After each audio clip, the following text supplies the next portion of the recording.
Hello everyone, welcome you all. आज का हमारा एमएससी का टॉपिक है synthesis of four membered ring. इस वीडियो के अंदर हम बात करने वाले हैं कि फोर मेंबर्ड रिंग का किस तरीके से हम सिंथेसिस करवा सकते हैं डिफरेंट मेथड्स की हेल्प से। और इससे पहले वाली वीडियो के अंदर हम ऑलरेडी डिस्कस कर चुके हैं थ्री मेंबर्ड रिंग के सिंथेसिस को।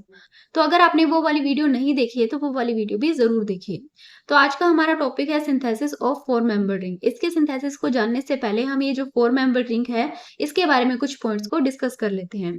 जिसके अंदर सबसे पहला जो पॉइंट आता है वो ये आता है कि जो फोर मेंबर रिंग का सिंथेसिस होता है ये थोड़ा डिफिकल्ट होता है।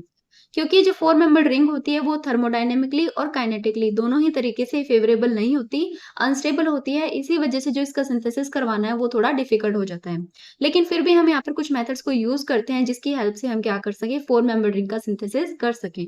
तो यहाँ पर वो कुछ स्पेशल मेथड्स है जिनका यूज हम करते हैं फोर मेंबर्ड रिंग के सिंथेसिस के लिए, जिसके अंदर इंक्लूड है फोटोकेमिकल 2+2 साइक्लो एडिशन रिएक्शन, और कुछ कंडीशन के अंदर हम थर्मल 2+2 साइक्लो एडिशन रिएक्शन भी करवाकर फोर मेंबर्ड रिंग का सिंथेसिस कर सकते हैं। और ये जो थर्मल 2+2 रिएक्शन होती है ये आपको पर्टिकुलरली देखने को मिलेगी कीटीन्स के अंदर। तो इन सभी से हम फोर मेंबर रिंग का सिंथेसिस करवा सकते हैं। तो ये थे कुछ पॉइंट्स फोर मेंबर रिंग को लेकर। अब हम इसके सिंथेसिस को भी देख लेते हैं। तो हमारा पहला पॉइंट है synthesis of saturated four member cyclic ring. यहाँ पर हम क्या करने वाले हैं, यहाँ पर हम फोर मेंबर साइक्लिक रिंग का सबसे पहले डिस्कनेक्शन करवाएंगे, देन उसके बाद में उसका सिंथेसिस देखेंगे। तो फोर मेंबर रिंग के डिस्कनेक्शन के अंदर आपको देखने को मिल रहा है ये कंपाउंड, और ये कंपाउंड एक फोर मेंबर रिंग है जिसके अंदर आपको एक हेटेरो एटम लगा हुआ दिखाई देगा जो कि ऑक्सीजन है। अब ये जो कंपाउंड है ये हमारा यहाँ पर टारगेट मॉलिक्यूल है। जब हम इस टारगेट मॉलिक्यूल का 1,1 डाइफंक्शनलाइज्ड डिस्कनेक्शन करवाएंगे जिसके अंदर आपको कार्बन और ऑक्सीजन के बीच का बॉन्ड ब्रेक होता हुआ दिखाई देगा, देन उसके बाद में आपके पास यहाँ पर दो सिंथेटिक इक्विवेलेंट का फॉर्मेशन हो जाएगा। इन दोनों सिंथेटिक इक्विवेलेंट के अंदर आपको देखने को मिल रहा है कि ये वाला जो सिंथेटिक इक्विवेलेंट है वो सिंपल है, लेकिन ये वाला जो सिंथेटिक इक्विवेलेंट है इसे हम आगे और भी डिस्कनेक्ट कर सकते हैं। तो यहाँ पर हम इसका ये वाला बॉन्ड डिस्कनेक्ट करेंगे जिसके बाद में आपको ये दो सिंथोन देखने को मिलेंगे। अब ये जो दो सिंथोन है ये कन्वर्ट हो जाते हैं अपने अपने सिंथेटिक इक्विवेलेंट के अंदर, और इन सिंथेटिक इक्विवेलेंट का यूज करेंगे हम इसके सिंथेसिस के दौरान। तो चलिए अब हम इस रिएक्शन का सिंथेसिस भी देख लेते हैं। तो इस सिंथेसिस प्रोसेस के अंदर हम करवाने वाले हैं हमारे टारगेट मॉलिक्यूल का सिंथेसिस। और टारगेट मॉलिक्यूल के सिंथेसिस के लिए हम यहाँ पर लेते हैं पहला सिंथेटिक इक्विवेलेंट जिसकी हम रिएक्शन करवाएंगे बेस के साथ में। उसके बाद में जो सेकंड वाला सिंथेटिक इक्विवेलेंट था वो आके रिएक्ट करेगा और आपको कुछ इस तरीके का कंपाउंड देखने को मिलेगा। फिर हम इसकी रिएक्शन करवाते हैं THCl के साथ में, देन उसके बाद में आपको इस तरीके का कंपाउंड देखने को मिलेगा। और इस कंपाउंड के अंदर आपको पता है ये वाला जो होता है ये अच्छा लिविंग ग्रुप होता है। और इस पूरे कंपाउंड की रिएक्शन हम करवाएंगे मेथनॉल के साथ में। जब हम मेथनॉल के साथ में इसकी रिएक्शन करवाते हैं तो आपको इस तरीके का कंपाउंड का फॉर्मेशन होता हुआ दिखाई देगा, जो कि यहाँ से ये वाला जो बॉन्ड है ये यहाँ से टूट जाएगा, और ये OTS है ये एक अच्छा लिविंग ग्रुप है तो ये यहाँ से रिमूव हो जाएगा। और ये जो ऑक्सीजन के ऊपर नेगेटिव चार्ज है वो क्या करेगा, इस कार्बन के साथ में जाकर बॉन्ड बना लेगा, और आपको फाइनल प्रोडक्ट कुछ इस तरीके से देखने को मिलेगा जो कि हमारा four member cyclic ring compound. तो ये था हमारा फर्स्ट एग्जांपल जिसके अंदर हमने फोर मेंबर साइक्लिक रिंग का फॉर्मेशन किया। इसके बाद में हम बात करते हैं हमारे अगले पॉइंट की। इसके बाद में जो अगला पॉइंट है उसके अंदर हम करवाने वाले हैं फोर मेंबर साइक्लिक ईथर का फॉर्मेशन। यानी कि यहाँ पर फोर मेंबर इपोक्साइड आपको देखने को मिले जिसका हम फॉर्मेशन कर सकते हैं साइक्लाइजेशन रिएक्शन से, जिसके अंदर आपको इलेक्ट्रोफिलिक पार्ट और न्यूक्लियोफिलिक पार्ट इस पोजीशन पर देखने को मिलेंगे। यानी कि जब हमें साइक्लाइजेशन रिएक्शन से फोर मेंबर साइक्लिक ईथर का फॉर्मेशन करवाना होगा तो वहां पर क्या होना चाहिए, वहां पर प्रॉपर ओरिएंटेशन होना चाहिए। एग्जाम्पल के लिए ये है हमारा टारगेट मॉलिक्यूल, और इस टारगेट मॉलिक्यूल के अंदर जब हम कार्बन और ऑक्सीजन के बॉन्ड का डिस्कनेक्शन करवाते हैं जो कि यहाँ से होने वाला है, तो आपको इस तरीके का कंपाउंड देखने को मिलेगा। तो इस टारगेट मॉलिक्यूल ने हमारा ये वाला कंपाउंड बनाया है और ये वाला कंपाउंड हम यूज करेंगे इसके सिंथेसिस के अंदर। तो यहाँ पर क्या होगा, जब हम इसका सिंथेसिस करवाएंगे तो ये वाला कंपाउंड लेंगे जिसके अंदर आपको कुछ इस तरीके से रिएक्शन होते हुए दिखाई देगी और आपको हमारा टारगेट मॉलिक्यूल का फॉर्मेशन होता हुआ दिखाई देगा। इसके बाद में अगला जो हमारा पॉइंट आता है वो आता है synthesis by cyclo addition reaction.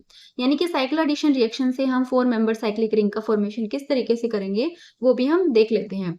तो आपको पता है साइक्लो एडिशन रिएक्शन होती है वो आपको दो तरीके से देखने को मिलती है, फोटोकेमिकली और थर्मली। तो यहाँ पर क्या होता है, हम साइक्लो एडिशन रिएक्शन से फोर मेंबर साइक्लिक रिंग का फॉर्मेशन करते हैं, यानी कि हम यहाँ पर साइक्लोब्यूटेन का फॉर्मेशन करते हैं एल्कीन से। तो यहाँ पर क्या होगा, दो एल्कीन रिएक्ट करेगी और वो क्या करेगी, साइक्लोब्यूटेन का फॉर्मेशन करेगी।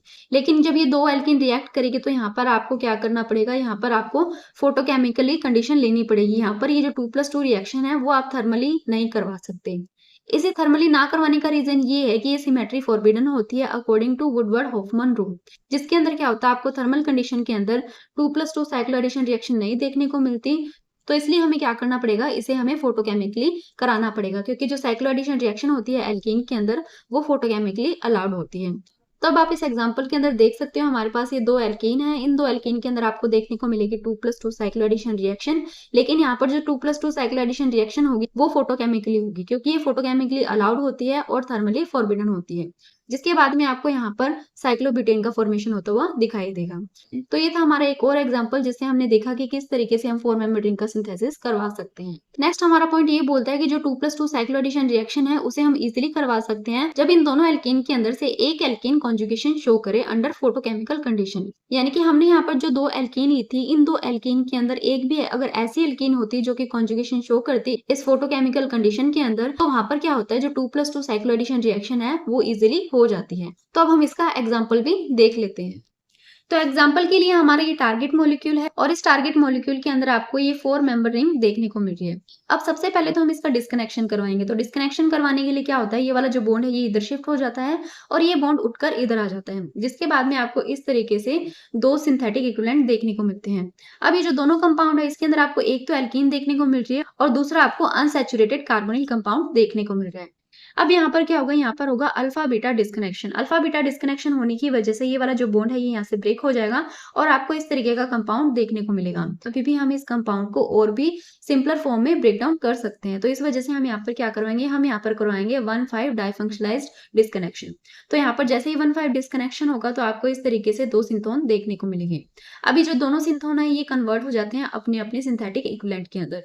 तो इस सिंथोन का जो सिंथेटिक इक्विवेलेंट रहने वाला है वो ये वाला रहेगा और इस सिंथोन का जो सिंथेटिक इक्विवेलेंट रहने वाला है वो ये वाला रहेगा। अब आपको ये जो सिंथेटिक इक्विवेलेंट है वो तो सिंपल दिखाई दे रहा है, लेकिन ये जो सिंथेटिक इक्विवेलेंट है इसे भी हम आगे और ब्रेक कर सकते हैं। तो यहाँ पर भी हम करवाएंगे alpha beta disconnection. Alpha beta disconnection करवाने के बाद में आपको इस तरीके की सिंथेटिक इक्विवेलेंट देखने को मिलेंगे। तो ये सभी डिस्कनेक्शन किस तरीके से होते हैं, अल्फा बीटा डिस्कनेक्शन क्या होता है, 1,5 डाइफंक्शनलाइज्ड डिस्कनेक्शन क्या होता है, इन सबको ऑलरेडी हमने 2 ग्रुप कार्बन कार्बन डिस्कनेक्शन वाले यूनिट के अंदर डिस्कस कर लिया है। तो अगर आपने वो वाली वीडियोस नहीं देखी है तो उसके लिए आप जब प्लेलिस्ट वाले सेक्शन के अंदर जाएंगे तो वहां पर आपको उसकी प्लेलिस्ट सेपरेट देखने को मिलेगी।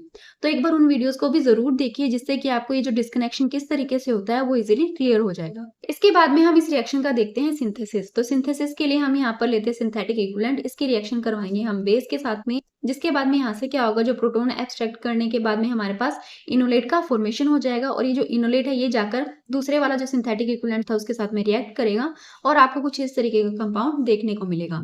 अब इस कंपाउंड का होगा डिहाइड्रेशन। डिहाइड्रेशन होने के बाद में आपको इस तरीके से कंपाउंड देखने को मिलेगा जो कि है alpha beta unsaturated carbonyl compound. अब ये जो alpha beta unsaturated carbonyl compound है ये बेस के प्रेजेंस के अंदर माइकल एडिशन रिएक्शन शो करेगा और ये माइकल एडिशन रिएक्शन क्या होती है इसके ऊपर भी ऑलरेडी वीडियो बना दी गई है। तो ये भी हमने डिस्कस किया था हमारे 2 ग्रुप कार्बन कार्बन डिस्कनेक्शन वाली यूनिट के अंदर। तो इस वीडियो को भी आप जरूर देखिए। इसके बाद में जब यहाँ पर माइकल एडिशन रिएक्शन होती है तो आपको कुछ इस तरीके का कंपाउंड यहाँ पर देखने को मिलेगा। देन उसके बाद में आपको यहाँ पर देखने को मिलेगा बेस। बेस के साथ में ये रिएक्ट करेगा और फिर से यहाँ पर देखने को मिलेगा इंट्रामोलिकुलर एल्डोल कंडेंसेशन। तो बेसिकली यहाँ पर आपको रॉबिन्सन एनिलेशन देखने को मिल रही है, जिसके बाद में आपको कुछ इस तरीके से रिएक्शन होते हैं हमारे इस टाइप के अंदर होगा डिहाइड्रेशन। डिहाइड्रेशन होने के बाद में आपके पास इस तरीके का कंपाउंड बनेगा और इस कंपाउंड के अंदर एक एल्कीन आएगा और एल्कीन आके इसके साथ में 2+2 साइक्लो एडिशन रिएक्शन शो करेगा फोटोकेमिकल कंडीशन के अंदर, जिसके बाद में आपको इस तरीके का 4 मेंबर रिंग कंटेनिंग कंपाउंड देखने को मिलेगा जो कि हमारा टारगेट मॉलिक्यूल था। तो आपने देखा कि किस तरीके से हमने इस कंपाउंड का सिंथेसिस किया है रॉबिन्सन एनिलेशन की हेल्प से। तो रॉबिन्सन एनिलेशन वाली वीडियो भी आप जरूर देख, जो कि आपको 2 ग्रुप कार्बन कार्बन डिस्कनेक्शन वाली प्लेलिस्ट के अंदर देखने को मिल जाएगी। अब हम बात करते हैं हमारे अगले पॉइंट की। तो अभी तक हमने देखा कि साइक्लो एडिशन रिएक्शन करवाकर हम 4 मेंबर रिंग का सिंथेसिस कर रहे हैं, लेकिन कभी कभी क्या होता है जब हमें 4 मेंबर रिंग का सिंथेसिस करना होता है तो वहां पर हमें इंट्रामोलिकुलर रिएक्शन ना करवाकर इंटरमोलिकुलर रिएक्शन करवानी पड़ती है, क्योंकि जो इंटरमोलिकुलर रिएक्शन होती है वो इंट्रामोलिकुलर रिएक्शन से ज्यादा प्रेफर होती है। अब इसे समझने के लिए आप ये एग्जाम्पल देखिए। इस एग्जाम्पल के अंदर हम सबसे पहले सिंथेसिस देखेंगे और फिर रेट्रोसिंथेसिस देखेंगे।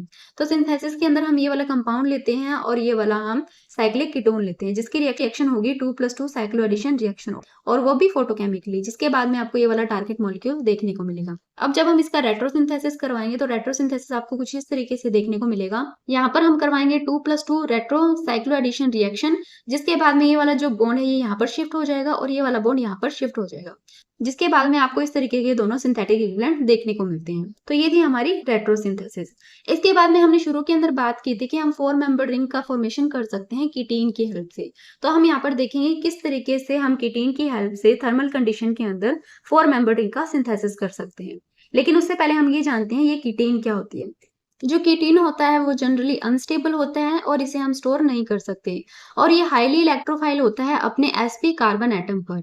इसके बाद में अगर हम बात करते हैं इसके प्रिपरेशन की, तो ये आपको प्रिपेयर होता हुआ दिखाई देगा इन सिटू, यानी कि यहाँ पर हम इसके प्रिपरेशन के लिए लेते हैं एसिड क्लोराइड, जिसकी रिएक्शन हम करवाएंगे टर्शरी अमाइन के साथ में। तो जब इन दोनों के साथ में रिएक्शन होगी तो आपको इन सिटू ये जो कीटीन है ये बनता हुआ दिखाई दे। तो इसकी रिएक्शन हम यहाँ पर देखने वाले हैं। तो इस रिएक्शन के अंदर आप देख पा रहे हो ये है हमारा एसिड क्लोराइड, जिसकी हम रिएक्शन करवाएंगे ट्राई इथाइल अमाइन के साथ में, जो कि एक टर्शरी अमाइन है। जब ये दोनों आपस में रिएक्शन करते हैं तो यहाँ पर क्या होता है, ये जो ऑक्सीजन होता है ये अपनी तरफ इस बॉन्ड को शिफ्ट कर लेगा, यहाँ पर पॉजिटिव चार्ज आ जाता है, यहाँ से क्या होता है ये जो प्रोटॉन है ये रिमूव हो जाता है और ये जो बॉन्ड है ये इधर शिफ्ट हो जाता है, जिसके बाद में आपको कुछ इस तरीके का कंपाउंड देखने को मिले। फिर यहाँ पर क्या होता है, ये जो ऑक्सीजन के ऊपर नेगेटिव चार्ज होता है वो इधर शिफ्ट हो जाता है और ये जो क्लोरीन है ये यहाँ से रिमूव हो जाता है और आपके पास में इस तरीके से कीटीन का फॉर्मेशन हो जाता है। और ये जो कीटीन है इसे हम बोलेंगे डाइमिथाइल कीटीन, क्योंकि यहाँ पर आपको 2 मिथाइल ग्रुप देखने को मिल रहे हैं। तो इस कीटीन का नाम है डाइमिथाइल कीटीन। तो इस रिएक्शन से आप देख पा रहे हो कि हमने यहाँ पर कीटीन का सिंथेसिस किया है। अब ये जो कीटीन है ये हमें हेल्प करती है 4 मेंबर रिंग का सिंथेसिस करने में। तो ये किस तरीके से हमें हेल्प करेगी, तो अब हम उसका एग्जाम्पल देख लेते हैं और उसका रेट्रोसिंथेसिस भी डिस्कस करते हैं। तो इसके एग्जाम्पल के लिए हम लेते हैं यहाँ पर अनसैचुरेटेड साइक्लिक कंपाउंड, जिसकी हम रिएक्शन करवाएंगे कीटीन के साथ में। और कीटीन के साथ में रिएक्शन करवाने पर यहाँ पर आपको देखने को मिलेगी 2+2 साइक्लोएडिशन रिएक्शन। लेकिन इस पर क्या होगी, ये फोटोकेमिकली ना होकर ये थर्मली होगी, क्योंकि हमें पता है कि जो 2+2 साइक्लोएडिशन रिएक्शन होती है वो कीटीन के साथ में हम थर्मली करवाते हैं। तो इसके बाद में आपको इस तरीके का जो 4 मेंबर रिंग है वो बनता हुआ दिखाई देगा और आपको कुछ इस तरीके का प्रोडक्ट देखने को मिलेगा। तो ये थी रिएक्शन जिसके अंदर हमने कीटीन की हेल्प से थर्मली 2+2 साइक्लोएडिशन रिएक्शन करवाकर 4 मेंबर रिंग का सिंथेसिस किया है। तो जब हम इस रिएक्शन का रेट्रोसिंथेसिस देखते हैं तो रेट्रोसिंथेसिस के अंदर हमारे जो टारगेट मॉलिक्यूल है, इस टारगेट मॉलिक्यूल के अंदर ये वाला बॉन्ड ये इधर शिफ्ट होगा और ये वाला बॉन्ड इधर जाएगा, जिसके बाद में आपको इस तरीके से दोनों जो रिएक्टेंट है, यानी कि यहाँ पर जो हमारी सिंथेटिक इक्विवेलेंट है वो देखने को मिलेंगे, जिसके अंदर से एक आपको देखने को मिलेगा अनसैचुरेटेड साइक्लिक कंपाउंड और दूसरा आपको देखने को मिलेगा कीटीन। तो ये था आज का हमारा वीडियो, जहां पर हमने देखा कि किस तरीके से हम 4 मेंबर रिंग का सिंथेसिस करवाते हैं डिफरेंट रिएक्शंस की हेल्प से। तो इस वीडियो के लिए इतना ही। आई होप आपको वीडियो अच्छा लगा होगा। अगर वीडियो अच्छा लगा तो please like, share and subscribe कीजिए। Thank you.